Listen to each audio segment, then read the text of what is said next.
Welcome to another episode of the Supply Unchained podcast. I'm your host, Ali Raza, and today I'm honored to host one of the most interesting and most respected journalists, independent journalists in our space, Vishnu Rajamanickam, to our show. Vishnu, thank you so much for making the time. How are you doing today? Where are you today? In the world of journalism, you guys are always traveling around. Thanks for having me here, Ali. It's a pleasure to connect with you on this podcast. And yeah, a little bit about myself, right? So I have been moving around, to be honest. So I've been in the space for like 8, 9 years now. When I started writing, I started out at Frightways, so it was a pretty nascent company back then. I mean, it's hard to believe that Frightways is everywhere today, but back then I was like journalist number 3 or number 4. I don't really remember. I was like, it was just a motley crew of like 5, 6 people. So this is way back in 2017. So back then I was living in the Netherlands, and then yeah, for work I moved to Germany. So I was living in Germany for a few years. And then after that, I've been in Spain. So the last 5 years, ever since the pandemic, this is kind of my home in Valencia, by the way. It's a pretty sunny city in Spain. Yeah, great weather out there. And yes, speak to me more about how you got started in this space, right? So, were you always in journalism? I mean, for those of you who don't subscribe to your newsletter, it's one of the few newsletters I read. I think it comes out every other week, Vishnu, or every month. Um, Yes. that, Yeah. that's why I keep up with you. So, yeah, so maybe Totally. speak to it and how that got started and what void did you see? I mean, it's very clear the void you fill because it just allows us to cut through all the noise, especially as founders, right, in the space to understand what's really going on and what the pulse of the at least the freight and supply chain logistics market is. Yeah, of course. Yeah, I'll start with my background, right? So I am an engineer by background. So I studied civil engineering, and I actually worked as a structural engineer for a couple of years. So this is back in India, right? So I moved from India in 2015 to do my master's again in structural engineering. So I was like super far removed from anything about supply chain logistics. So it was pretty much a happenstance, really. So I was doing a so when I was studying, I just wanted to also, I've always been interested in writing, and I've been like, because I also have like a background, I kind of like, tech and an analytical background. I was always interested in like this kind of a inflection point, if you will, where you can connect writing and my understanding of technology and kind of understanding how data works, to do something about it, right? So I was a student, and I had, again, in university life, you do tend to have a bit of extra time. So I realized that maybe this is just an opportunity. I had like a freelancing assignment, again, nothing to do with supply chain. It was just about writing, tech writing. And I got in there, and I was like super fascinated by it, even though I had like a formal education in engineering. I kind of felt that this is like, something that I really wanted to do. And I saw myself doing that way better than just engineering. I mean, I was good at it, but was not so, interesting. Like, it was not pulling me like writing was. So that's how I started. It was like completely unconventional. And then it was at that point, I was doing a bit of interviews because I was, again, assigned this role of a journalist. I mean, I never did journalism as like part of my curriculum. I was never in academia for getting educated about journalism. So it just happened, and I'm also like a person who's like super interested in talking to people and trying to understand perspectives. So it just kind of just came together. And that's how I started to be a journalist. I was doing this for about 6 months before I started at Frightways. Again, I was pretty lucky to be. I always tell people that I was at the right place at the right time. So supply chain basically happened to me. It's like, what do you say about cats, right? Like the cat distribution system. It was more like the supply chain distribution system that got me here. So No, I mean, I think you're one of the rare engineers whose writing gets better after engineering school because most of us, our writing is terrible, right? We need like GPT to check what we're pushing out. So, to speak to me on that, right? So, a lot of people don't realize that you've done the startup side, you've written for Reuters, you've done a whole bunch of things, you've been independent. What have the experiences been like, right? Being like part of a FreightWaves starting up, and Reuters, much larger organization. So how do you compare and contrast the experiences? Oh yeah, totally. So Frightrace in itself kind of evolved, right? Like, and I evolved with the company because initially it did work kind of again a fledgling startup with just few people, all hands on deck meeting every week or every other week. So you had a lot of transparency, right? Which comes with being in a startup, which is more like a flat hierarchy. So you just get to know everyone. You get to, if you have a problem, you know who to ask and stuff like that. But as Frightrace grew, I think I left it in late 2020, and even by then we had like too many people. I mean, too many people. We had like I think 40, 50 journalists in the company, and so it was a again, by the time I left, it was a major organization with a lot of like, like middle level managers and just yet another organization, right? I'm not I mean, my point is that just with Fridays I've seen such a huge change from a company going from being like a startup to something of a established platform that people recognize. So in terms of the organization or in terms of like being in a newsroom, right? So I can probably talk a bit about how different it is to be in a newsroom versus being like an independent journalist, right? Which is where writers are. I also wrote for Business Insider for like a few, I think about a year, where again I was not a desk journalist. Like I was a true blue desk journalist at Fridays. So newsrooms are pretty hectic, right? This kind of obvious. Like you have so many things happening in the industry at all times, that work never stops essentially. So it's a pretty stressful environment. And I think I speak for most journalists out there, at least in our industry, that especially in the last 5 years, things have never been quiet, right? Like it's rare when you have like a few weeks of like nothing eventful happening in supply chain. So yeah, I mean, even pre-COVID it was pretty stressful. I guess right now it's way worse. But then newsrooms are like, yeah, you have your beat. So for me, my beat was Fritech. So working in a newsroom in Fritech is about just, like trying to connect with a lot of startups, a lot of executives, like established incumbents in the space, going to a lot of conferences and meetings, which I did a lot. So this is kind of like the life of being in a newsroom, right? Like you have your beat, you have to make sure you're, constantly obsessing over that beat and trying to find trends before they actually start appearing. And then you talk to these executives and, like the market makers to understand where things are headed, for you to understand further about where the market trend is heading, and then write about it, right? Like, and most importantly, it's something where like if someone's breaking something, you want to be in a position where you break the news, right? I mean, that as you grow in a major organization, that's something that comes with the job description. Like you can't be at Fridays or Bloomberg and wait for news to break, right? You have to be there, you have to know where things are happening, and that itself is quite a lot of effort, I would say. But as an independent journalist, it's very different. So it's much more chill, and that was one of the reasons why I didn't want to be in a newsroom throughout, because it just basically sucks a lot of energy. And I used to work like, yeah, nightmarish hours, like 12, 13 hours, working Saturdays, Sundays, and used to be a lot of effort. Again, I'm not glazing on that. It's just like a different way of life, like it was much easier for me when I was much younger with a lot less responsibility. So it was much easier. But now as a freelance journalist, it's more of being independent comes with its perks and cons, right? Like cons is like you're no longer in that circle, which means that you are, I mean, you do make a lot of friends along the way and you can obviously talk to them and get to know stuff, but you're obviously not in that circle, like the real time circle. So you're not getting all this information immediately. Besides, PR and stuff that comes to your mailbox, you're not actively reaching out for such information.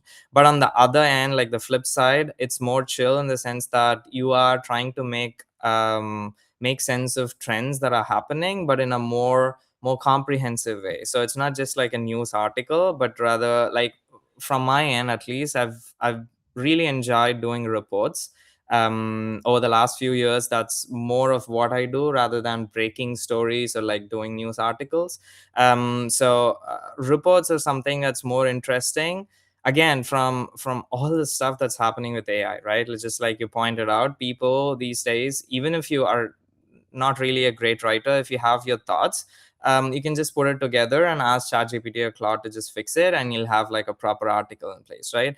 But you can't do the same, at least till now. You can't do the same with a report, like, because for a report, you're basically trying to take perspectives from 4 5 different people, and they all have their own biases, all have their own perspectives based on their current situation. So if you're a good journalist, you are in a position where if you are completely out of biases, right? Like today, again, I don't want to point news outlets or anyone for that matter, but you know that a lot of companies and a lot of articles that are put out, let's say on LinkedIn, have a lot of biases ingrained, right? Because they have something to gain out of it. Just like Sam Altman telling you that AI is the future, ChatGPT is the future. Of course, he has a lot of reasons to say that, right? So again, like if you're a good journalist, and if you can remove the biases that might be leading, even from, let's say, from a standpoint of a company, right? So I do a lot of reports for companies, and companies have their own biases.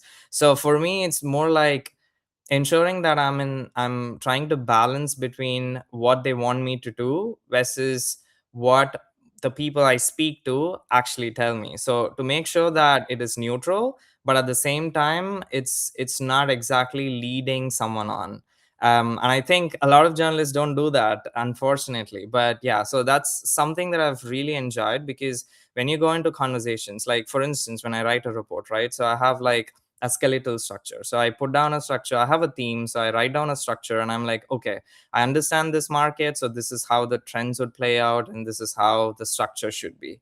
And then you go ahead and call these people and talk to them, and then I have my like premeditated questions, of course, but then once you start talking to them, you see that the direction starts to change quite a bit. Not with everyone, but with some people, it's super interesting how you go into a conversation with some thoughts, and then you come out of it thinking, why did I even have those thoughts to begin with?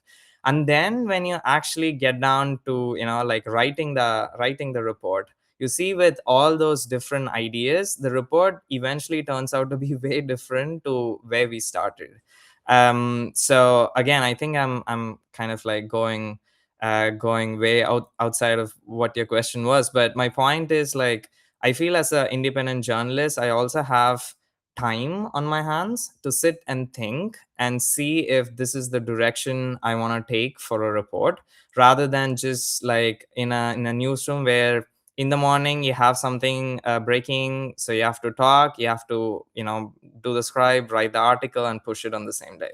So yeah, I think these are like some, from my perspective, these are like interesting differences working in a newsroom versus being independent. No, that's very thorough, and I just realized this is one of the few settings where you're not asking all the questions, right? So I just I'm doing the best to imitate what you do for a living. So bear with me. But yeah, to that point, right? Just and I have family friends who, to the point that you mentioned, would stay up all night just to make sure. Back when print media was a thing, right? That the copy was all right, and that would keep them up till until they pushed it out onto the bikes for release. So to that note, right? As an independent, obviously you're building a lot of trust with various people, right, and building out your brand. Talk to me about how people should interact with journalists, right? So I remember my first journalist experience 10 years ago, and it was just a bombardment of questions that obviously I didn't come in prepared for.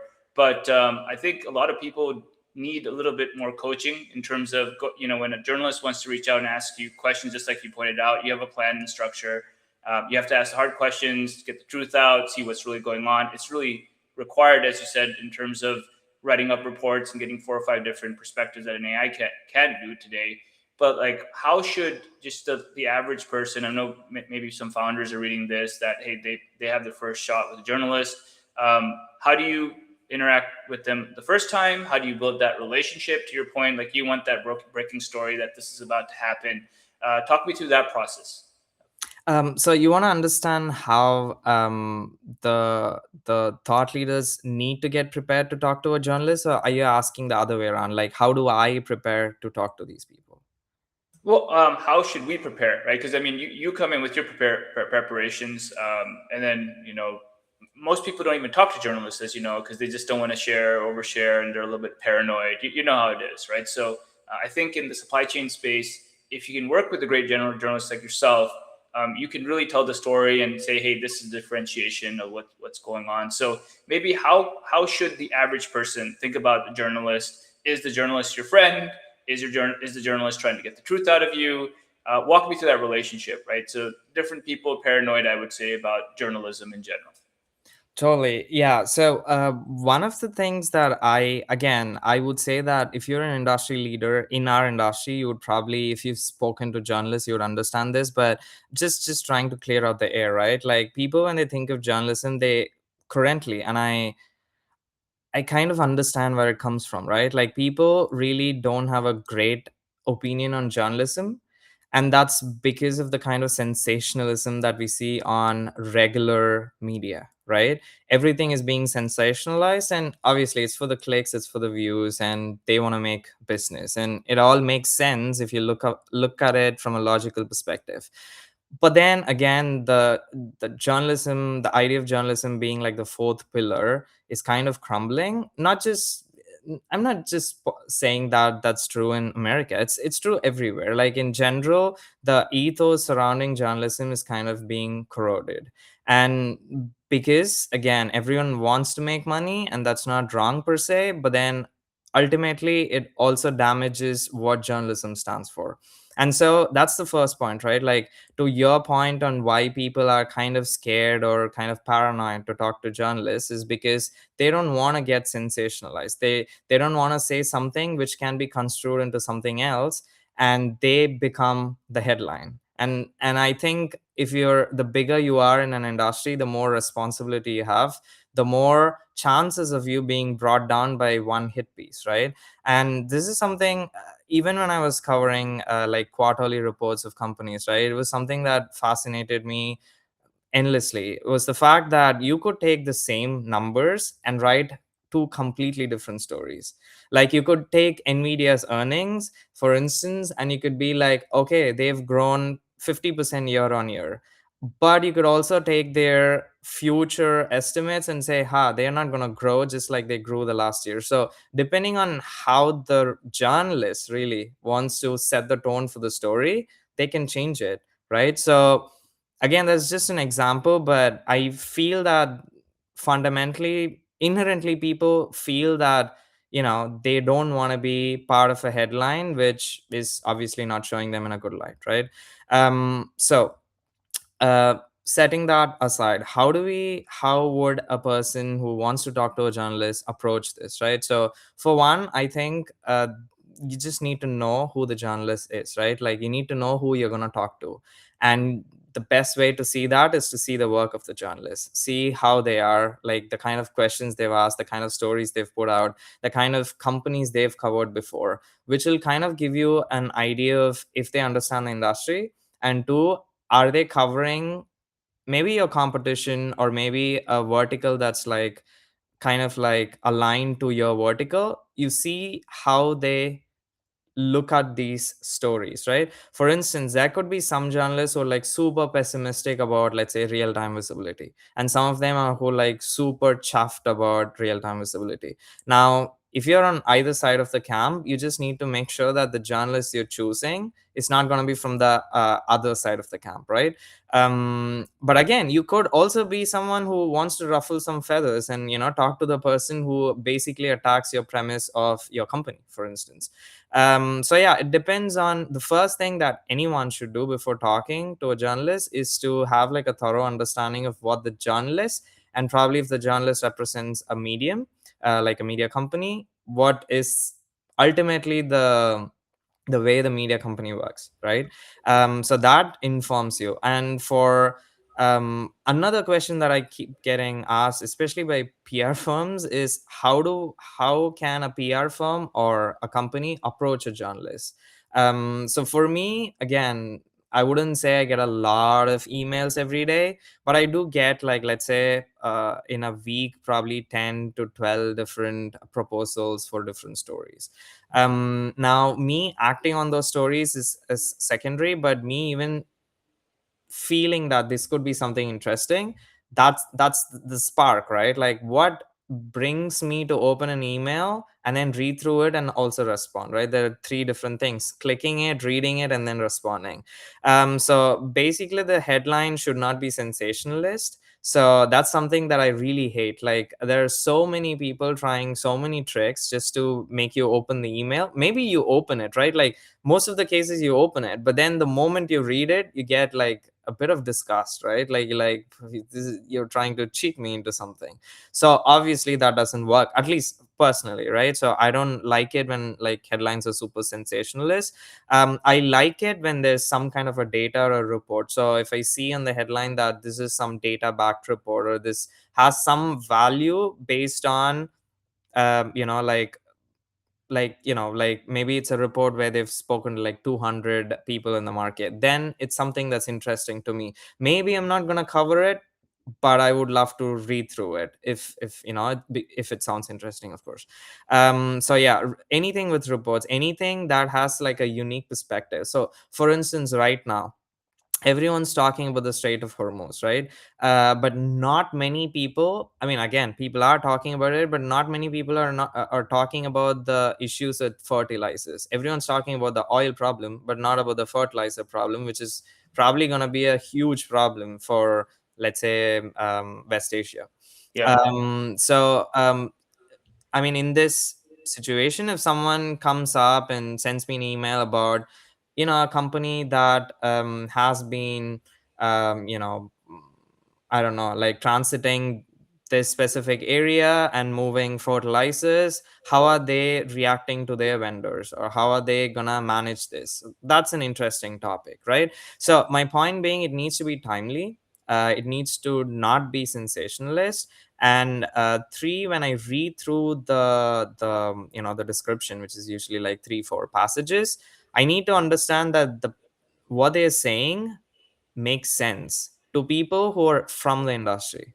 So it's very easy to ask AI to write some random stuff and gives you, which sounds super esoteric to someone who's not from the industry. But if Right. you're from the industry, you can smell it a mile away. So that's the whole thing, right? So these are, again, Ali, probably for you it feels like super, yeah, I mean, this is normal, right? But you have to see the number of emails that come with, all these three things being a problem. So I guess just making sure that you can approach a journalist, send like 5-6 emails over a few months with like really valuable content where the journalist can engage. I think that's kind of like the formula to make sure that you can stay in touch with the journalist.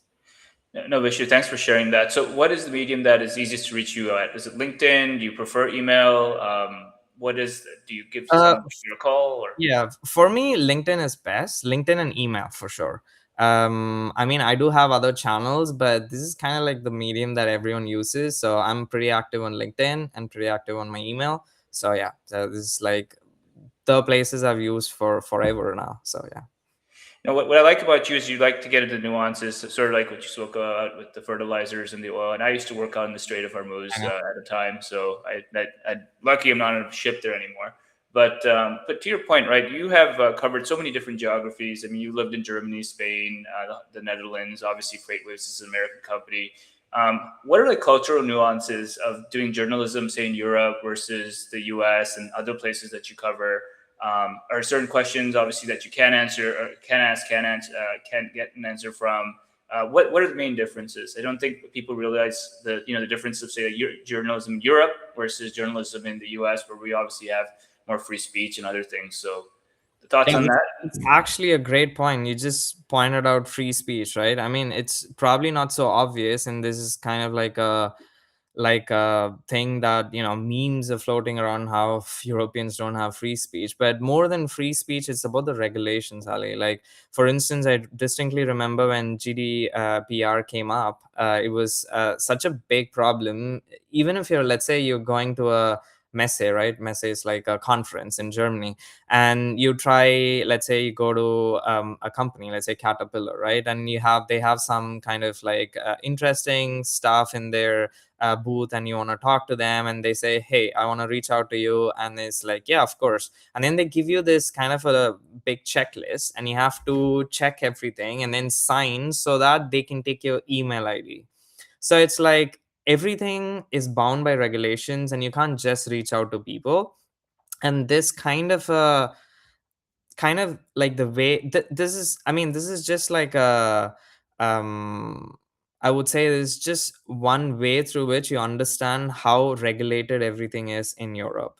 And something that I found like way back, right, when I was at Frightways, I realized that every time I spoke to a European, I had to get like explicit permission for me to record the conversation, even though they know that I'm a journalist and I'm doing this to put a story out in the open. So you have to ask them beforehand. They have to give you permission. So none of this stuff happens in America. Like you are super free. People are super free to talk to you, and unless they're trying to disclose something super sensitive, it's not covered under NDA, or no one cares really. They are, and I feel that kind of stymies innovation in Europe, right? Like there was a joke that was going around, which is like it's super real. It's like in Europe they basically changed how bottle caps work. Now you can't screw it open completely, it's stuck to the side. And they spend a lot of time trying to push that regulation when everyone's working on AI. So they're saying that like Europe is like fixated on the wrong things. And I feel like, I mean, again, you need regulations, of course. I'm not like, saying that regulations shouldn't be there. But then when regulations end up stymieing the things that you have to do to be an economy that can survive, then you have a problem. So yeah, as a journalist, this free speech and regulations is something that I've come across quite a bit. Again, it's a bit annoying, but then not something that as a journalist it changes much, right? But then besides that, I think working I have never worked for a newsroom in Europe. uh, but then again, I don't think it is as stressful as it can be in the US, because again, in the US you are only expected to, I wouldn't say you're only expected to work, but you're expected to work a lot. But that's not the case in Europe. For instance, in Spain, you would never see companies work beyond 6 p.m. Like people would never sit in their offices after 6 p.m. And I have heard from some of my friends that you can't even send official emails after 6 p.m. I'm not sure if everyone follows that, but it's kind of like an unwritten rule. So yeah, to your point, I think free speech and like regulations, I think is like pretty fascinating if you see how the US and Europe work that way. No, I mean, I remember I used to work for a French company, so there were different rules for them versus different rules for us. See? And even like with my colleagues in Norway, they had different hours versus, if you were American and abroad working in Norway. So, and to that point, right, I think you brought up AI multiple times on this call. Talk to me about the ecosystem, like what's working, what's not working. I think you have a pulse on more companies than anyone else I know, right? That's independent, truly independent. And then maybe just brief us on what's the difference between like a journalist and an analyst, right? I think this is a nuance that people don't get on really well. I had Britton Ladd on an earlier episode, right? You are more of a journalist, right? Just the nuances between the two, because I think people get that confused. Totally, yeah. So I'll answer your last question first, right? Like, I think a journalist, like a true blue journalist, is just about trying to distill information that comes from different regions into a piece or article or some kind of a media thing where you're explaining it in layman's terms, right? You want to explain some complicated topic or like complex situation where you get different information, different tidbits from different places, and put it together in a logical flowing fashion which is like easy to read and consume.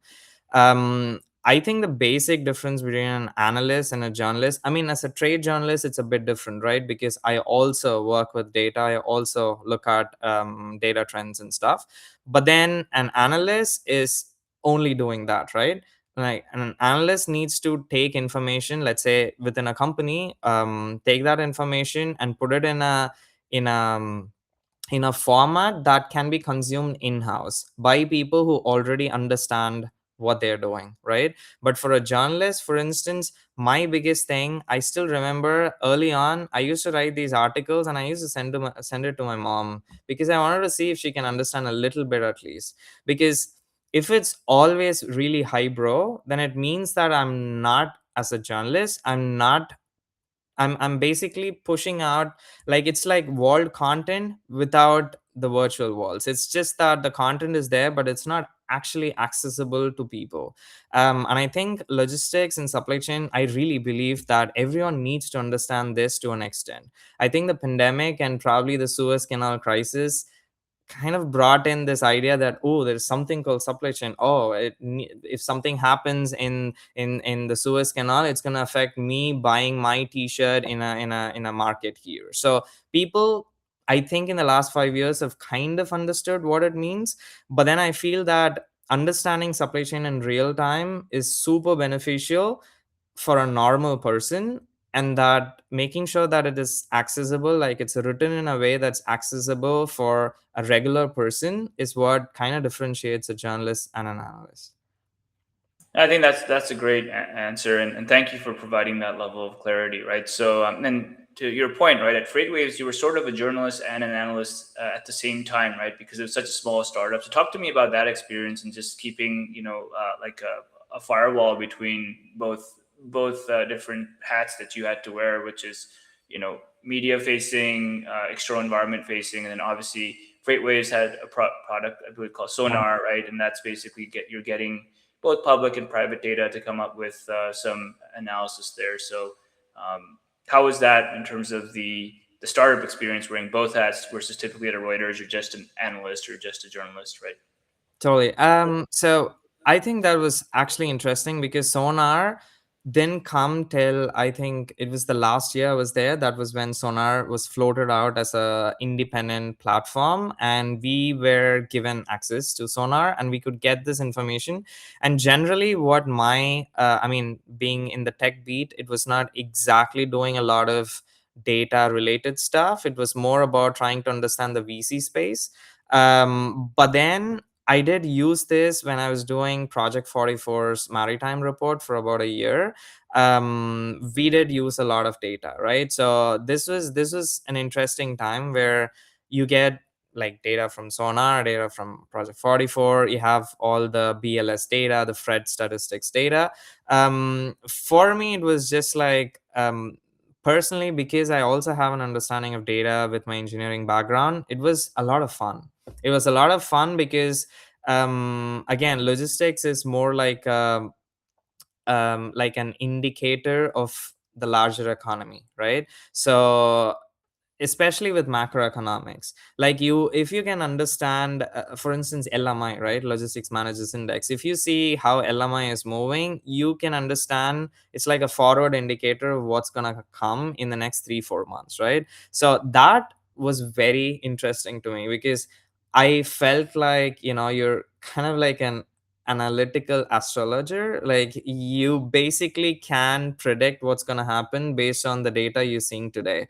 And yeah, so I think that is something that I continue doing even till today, like taking this data and trying to make sense of it. Like, for me, I really deeply respect Jason Miller, and he puts out, like, every day he comes up with all these interesting ideas surrounding data that comes out, right? So, yeah, as an independent journalist, this is something I really like doing, not just like talking to people, but also trying to have this, it's like the holy trinity, right? Like, you have your data, you have these people, and you also have like general public reacting to this, so you can put all of this together. And yeah, that's one of the ways through which I make my stories. Have you ever thought of coming up with your own metric that's specific to, Vishnu's algorithm, what's going on? So, I mean, there's indicators in other industries. I think in oil and gas, there was the Baker Hughes rig index. They would look at if the rig count was increasing or decreasing in locations to see if activity was picking up or down in terms of production, right?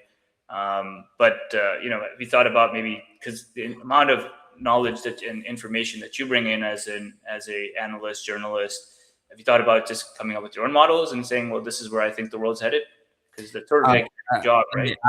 I think you're bestowing too much praise on me. Like, I haven't thought of that, but incidentally, some years back, I was thinking of, like, you have all these trucking metrics, which are like super, like it informs a regular owner operator even as to how the trucking market is moving. Let's say, even with Sonar, right? You have the inbound and outbound index, which tells you, okay, in this city, you have so much coming in, so much being rejected, for instance.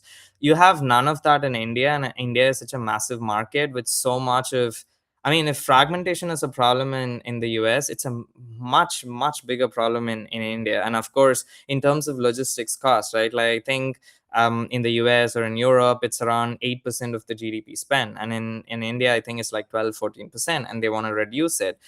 And of course, the more emerging an economy, the more their logistics spend, right? That's quite obvious because of all the inefficiencies. So that was something I've thought about, and I've been thinking about it in regular intervals. It's just that finding that data is kind of like the most difficult part. Like, where do you get this data? And even if you get that data, can you trust it? And even if you can trust it, how big or small of a subset is it of the larger market, which is again something that Sonar struggles with till today, because their data is not complete, which is, I mean, nearly impossible unless you're the government to get it. And yeah, I think, like, again, kind of digressing from this thing, but as a journalist, I always have this kind of like I would say, like a problem with the choice, right? Like, which choice do I pick? Do I pick data that is more real time but is more like a subset of the larger market?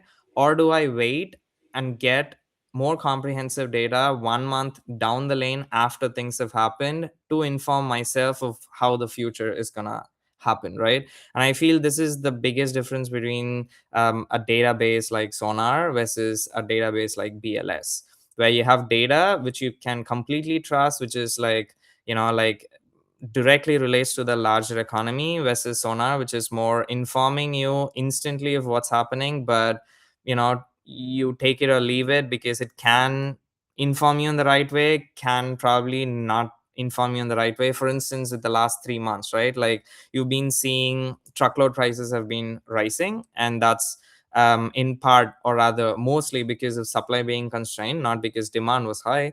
But then it also happened that you had these snowstorms, which meant that you had fewer trucks on the road, which already add to the fact that you had a lot of trucking exits since 2021. I think around 22,000 authorities were left, which meant that the rates went up. So there was this huge discussion, I remember, where people were 50-50, right? Like, 50% of the people said this is the turn of the economy, the trucking economy, which has been down for like 2.5 years now. And some people said not really, because you don't see demand actually picking up. It's just that supply is so constrained that you don't have the buffer to change anything. So without the buffer, it just like oscillates pretty badly, right?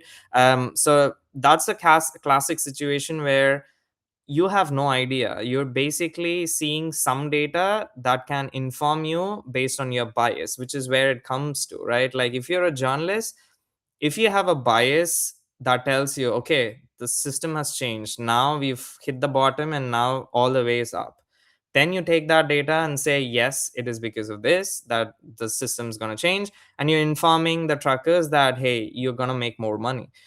But you could also be on the other side of the camp saying, wait a minute, this is too early to call. It is currently, snowstorm season, and that's why it happens this way. So let's wait it out for like a couple of months, or probably at least a month, to see if this continues or if it's gonna go back to the bottom, right? So I think it's a discussion that everything again comes back to your inherent biases about the industry, and data, unless it's comprehensive, it's very hard for you to inform that this is the direction it's going to head in. And this is where I had a problem with India, because it's nearly impossible to get data that's like quality data, that is, fresh in real time, and kind of like takes in everything, like it's like of the comprehensive market. Yeah. It makes sense, and you speak a lot in terms of not building in your biases, right? So, and that brings us to me to the next topic, which is how do you stay an independent journalist, right? Because obviously, things start picking up, people offer sponsorships, and then sponsorships come with certain agendas, right? So, how do you manage that, right? Because you're one of the most independent voices still in the market, but like just to your point, right, earlier on, which is there's an economic part of making money and running a business, but there's also keeping a certain standard of journalism and truthful reporting. So how do you balance that? Because I know it's very tough for both analysts, but I would imagine even more for independent journalists. Totally. Yeah, that's a good question. So, I mean, ever since I started being an independent journalist, this is the first question I ask myself, because again, let's be honest, everyone has to make money to, to have a living. But I also understood that, let's say you have 100 companies in the space, and it doesn't mean that all 100 of them want to push their products by sponsorship. I think a growing percentage of companies, I think Throughput is kind of that kind of a company where you're more happy, you're more proud of the solution you've built, and you want to share data, you want to share insights, because it's valuable to the industry. And your like companies are interested in working with me simply because they know that I don't have a bias, and if I'm doing a story, it's going to be a real story, and it also informs the company themselves. Like I said, when I'm doing these reports, right, again, comes back to the same point, like they give me a theme and ask me to do a story. They don't say this is going to be the end result and you need to make sure that the theme kind of concludes there. They just give me a theme and tell me, all right, you have 4 or 5 people. I also have the liberty to choose these people, and I have to talk to them and see where the market's headed and then write based on that. So if you're a company who's doing great stuff with whatever you're doing and you want to understand where the market's headed, if you ask your own people, they all come with their biases, right? You ask your vendors, you ask your clients, they all have their own biases. So how do you get to understand where the market's really heading is I feel companies are interested in working with me because of that, because I can give them this kind of an idea, inform their clients also as to where things are headed. And this intersection is where I make my living. So essentially doing stories where people clearly know that I wouldn't say stuff just because they pay me to say that. And even if they're like, companies who want to work with me and they want to pay me and I want to do a story where I don't sponsor them, I clearly tell them I'm never going to do sponsored stories. What I can do is, you tell me about a theme or about a market trend or whatever, and I will come back to you with a topic that I feel would kind of be an intersection of the topic and also your service or solution. That way we can talk about the problem and also kind of plug in your solution. And that way it's not just beneficial for you, it's also beneficial for the person who's reading. And I always tell them, I tell them that, see, if I'm a reader, I would more likely read an article that's not sponsored than an article that's sponsored, even if the sponsored article gives out like very accurate information. And also I'll always take it with a pinch of salt, because I know someone's paying someone to write this article. But instead, if I do a story that's not sponsored, that's not praising any specific solution, but rather focusing on a problem that me as a reader really feels, then I'm more interested in seeing what that person, the author, the journalist, wants to say about this problem, and what the journalist says about what can be a potential solution to that. And there, if I plug them or give them space to add some comments, I feel that that helps all of us, right? So it's more like a symbiotic relationship between me and the client, and between me and the reader. So yeah, that's kind of where I play. So I make sure that I don't do sponsored content, but at the same time I do entertain people who want to work with me as clientele. Yeah. And talk to me about that, right? So I'd imagine your clientele would be chief information officers, boards of like trucking companies, like people who just want to say, okay, there's thousands of solutions out there. Vishnu, like what is really going on? Because right now everybody's pitching supplier volatility, they're pitching forward-looking visibility. So are those the people who should definitely reach out to you and say like, hey, let me? I've been on both sides. I've been part of a startup that was selling you, obviously a predictive system like Sonar. I've been a journalist, so I've talked to a lot of people. Is that really the value prop? Is it, becoming sort of like their innovation consultant, or just helping them sort of get a very curated view of what's going on in the world in terms of what they're looking for in the market versus say like a research firm that's more established, or like a a journal or something? Totally. So I've worked with all kinds of people or the last few years. So essentially what I feel is I mean, I define myself as a journalist, but more than that, I personally would define myself as someone who can have good conversations with people in the industry. Because I would never say I'm like an expert in anything, but I'm more like a person who seeks this knowledge. And I really like the idea of pursuing people who are in our industry with a lot of experience in a specific vertical. So that way I feel I'm like a conduit for getting information out into the open. Or on the other way around, I'm a person who can inform a company about what the industry thinks, not just about their service, but rather about the problem they're solving.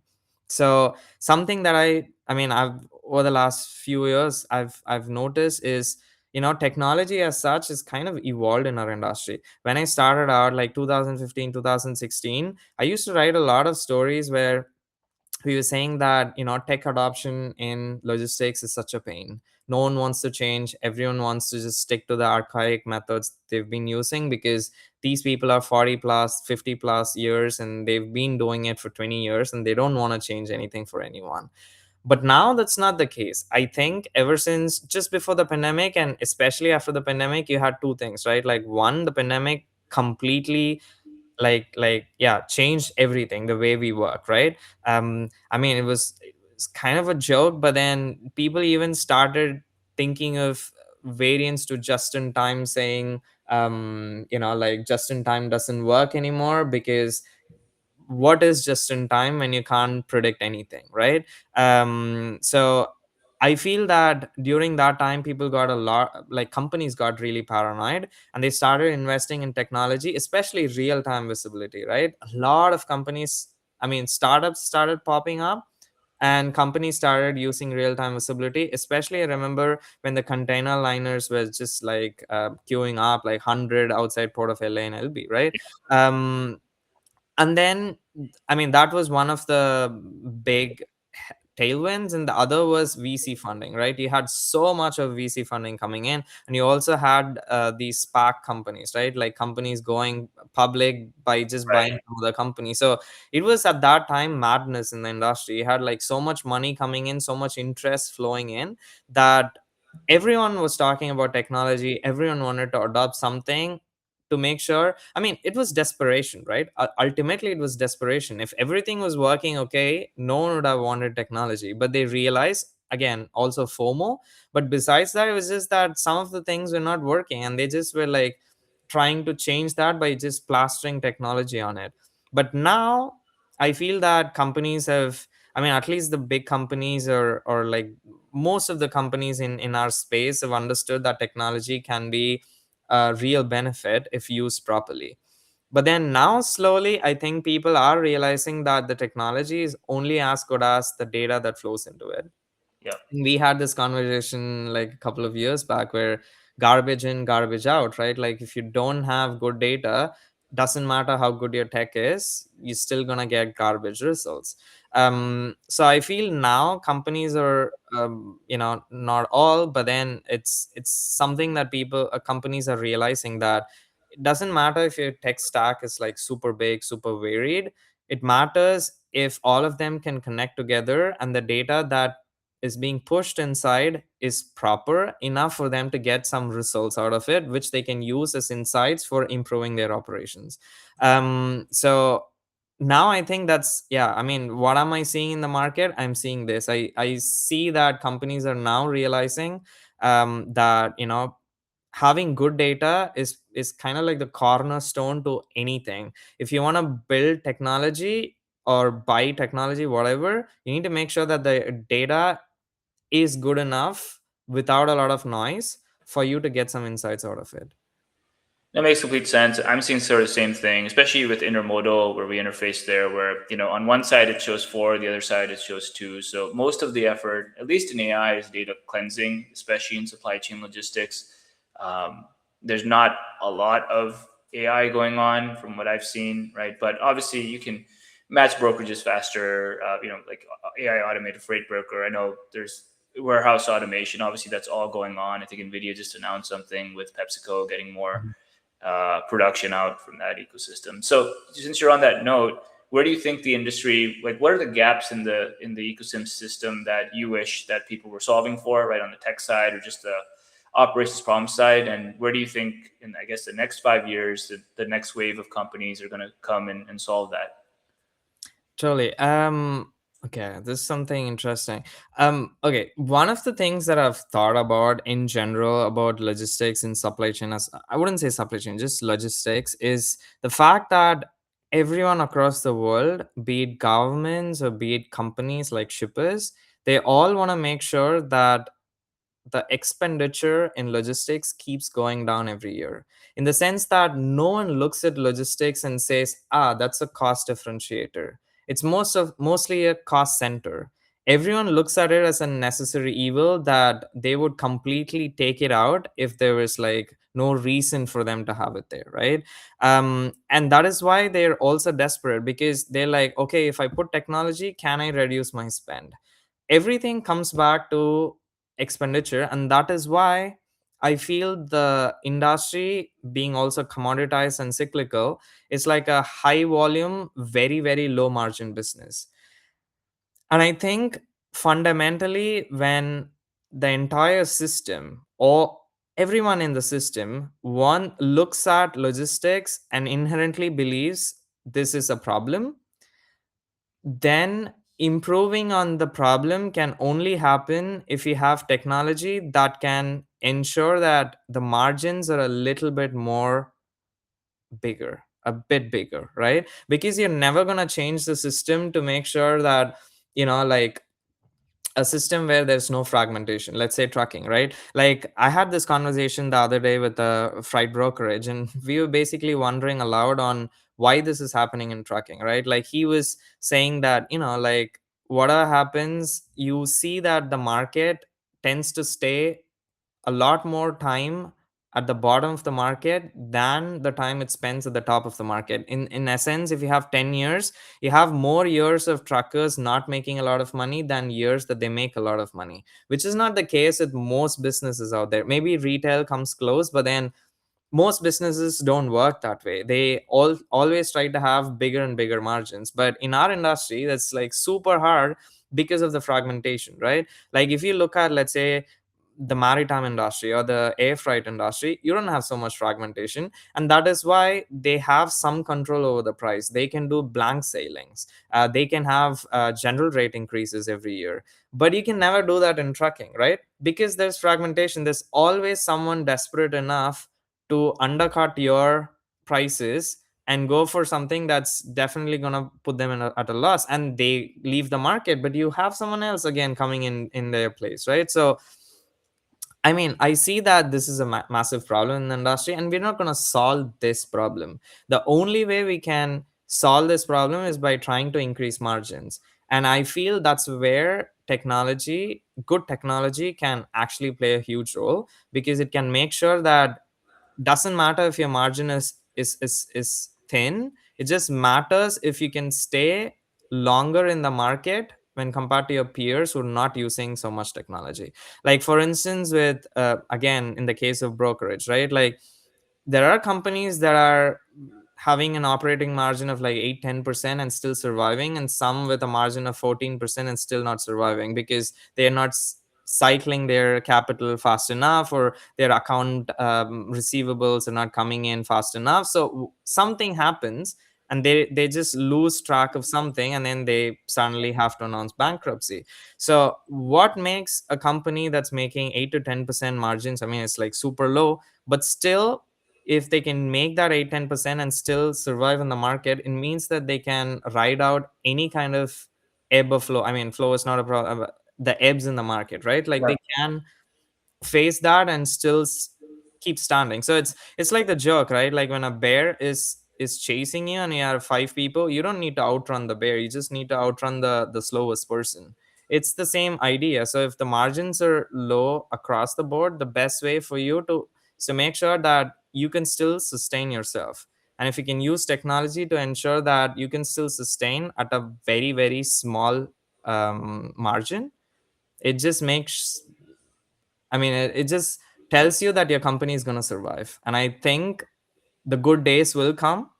Right now, it probably isn't a great time to be in logistics, but the good days will come and you can make a killing with margins. But then for that, you have to sustain. And I think for that, technology plays a huge role.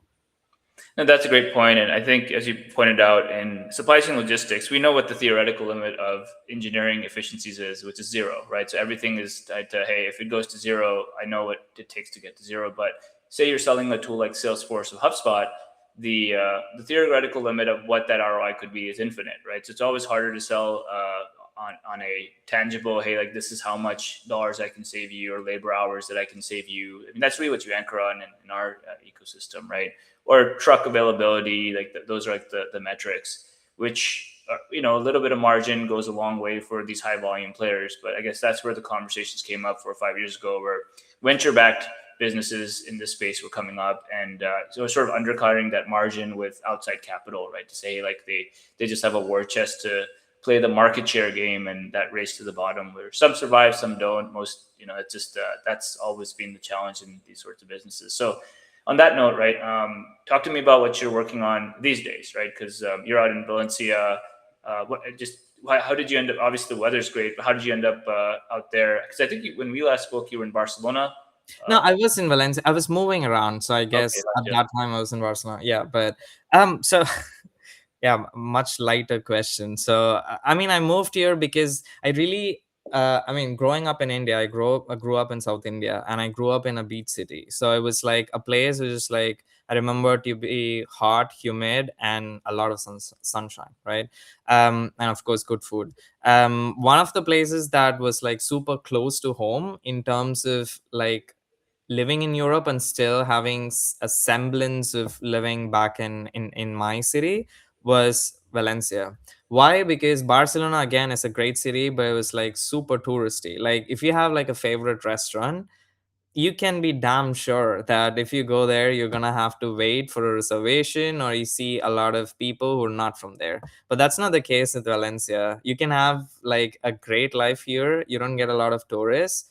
300 days of summer, and like, yeah, of course you have the beach and you have great food. So yeah, that it was, I knew no one here, to be honest. When I moved here, it was just on a whim. I just realized that, I had been in Spain before, and I kind of liked the vibes of Spain. And I really didn't like Germany that much because, again, it was just the opposite. It's super cold and dark and dreary most of the time. And people in Spain, I mean, Spanish people are super friendly and super nice to be around. I'm not saying Germans aren't, but it's just that Spanish people are more friendly and talkative. So yeah, there was no specific reason why I moved here. It was also not like I didn't plan on living here forever. But then pandemic happened, and then I settled down here for good, and I have like a good social circle. So here I am.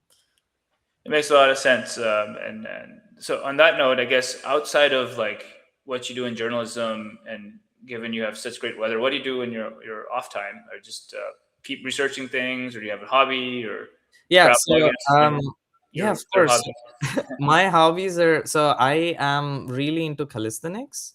Okay, interesting. So I've been doing that for like 5 6 years now. So that's like yeah, even today I was in the park doing calisthenics. So that's something like super important to me, being outside and being in the park and doing it. And then I also do a lot of kayaking. So I do it in the Mediterranean. So I think I've done around 1,200 kilometers stretch around the Spanish coast. and also some of the islands. So, but I do that like once every year or twice every year with my friends, like 10 days at a stretch, just going out and being in the Mediterranean. But besides that, I do a bit of rock climbing, and I do a lot of reading also. What a nice life compared to like the concrete journal. So Vishnu, thank you again for your time today. Just for the readers, actually the listeners in this case, how is the best place to get to you? Do you have an email? We already covered LinkedIn, which is how I typically reach out to you. What's the best way to get to you, and what's with your domain name? I think the new domain name for the Yeah, podcast yeah, is yeah. Storescape, right. So that's, I mean, I don't talk about it much, but it's more like a content marketing company, if you will, that I put out. Because again, this goes back to the conversations I used to have after I became an independent journalist. Was that there were a lot of companies who came to me and said, hey, I mean, they already had a working relationship with me, and they said that they wanted to build some content on their website or around their executives, and they had no proper marketing agency that could do it. Because companies, I mean, marketing companies understand how to write content, right? Like SEO and stuff like that, but they don't really understand who they're writing for, or they don't understand what the people who they're writing for would want to read. And that was where I came in. And so companies are like, if you would help us do it, it'll be great. So I started taking some assignments, and obviously started taking a lot of my time, and I didn't want to do that. So I basically put together a team, and over the last few years we've been working with a few companies trying to build content for our clients, essentially. So that's the email id, and that's also the email id I use to create the logistics report, my platform. So I didn't want to juggle between many different email ids. I already have, like, I don't know, 4 or 5, and I consistently keep missing my personal one, which is why I actually missed your email the first week. So yeah, so that's the reason for the different email ID. But I also have this marketing company, which is, yeah, it keeps me busy basically. Well, thank you for sharing your personal email. And to that note, and I guess last question is, how do I mean? I was just one day I just popped up in my inbox and there was your newsletter. How do you subscribe for your newsletter for people who are listening in? It's super simple. All they have to do is go to thelogisticsreport.com, and they'll immediately be hit with the option to subscribe. So they can enter the email ID and subscribe. That's it. Pretty easy. That's it. Well, Vishnu, it's an honor today just sitting with you and understanding, hopefully helped me a lot connect the dots of how you have such unique perspectives, both internationally from an analytics perspective, from an industry startup VC perspective. So, have a great weekend, and thank you so much for being on the Supply Unchained podcast. Thanks, Ali. It's been wonderful talking to you. And I think I've been a guest in some podcasts before, podcast episodes before, but this is probably the longest I've been asked questions. And I feel really, it feels cathartic to talk so much. Yeah. Well, if you need a junior analyst, I'm happy to be an intern. So, yeah. Thank you so much, Ali. It was a Thank pleasure. you. Have a good weekend. You too. Bye bye. Bye.